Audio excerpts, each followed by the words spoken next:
कोलवा पुलिसांनी ऑनलायन जुगार खेळपी सुवातेर धाड घालून कोलवाच्या धडवड वाठारांतल्यान तिगांक अटक केली। या धाडेत सुमार 13 लाख मोलांची वस्तू जप्त केली। तातूंत 11 लॅपटॉप, 30 मोबायल फोन आनी हेर उपकरणां आशिल्लीं। ऑनलायन बॅटिंग घेवपा खातीर आनी संगणका वरवीं खेळ चलोवपा खातीर ह्या उपकरणांचो वापर जातालो असो आरोप पुलिसांनी केला। कोलवा पुलिस ह्या प्रकरणाची फुडली चौकशी करतात। शाम के टाइम में एक इन्फॉर्मेशन मिली थी कि एक रेंटेड प्रमाइसेस में कोलवा में ऑनलाइन गैम्बलिंग वगैरह चल रही है। तो पुलिस टीम ने वहाँ रेड किया और वहाँ 3 लोगों को ऑनलाइन जो गेमिंग वगैरह और बैटिंग वगैरह उसमें उनको पकड़ा है। 3 लोगों को अरेस्ट किया है और टोटल अराउंड उसमें 11 लैपटॉप और 30 मोबाइल फ़ोन सीज़ किए हैं। Case has been registered.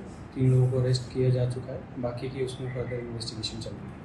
Online कुछ ऐप्स वगैरह हैं जिससे जो रिमोट लोकेशंस में कोई बैठा है वो अगर उसमें बैटिंग वगैरह या कुछ गेम्स वगैरह है उसमें ऐप के थ्रू गेमिंग होती है।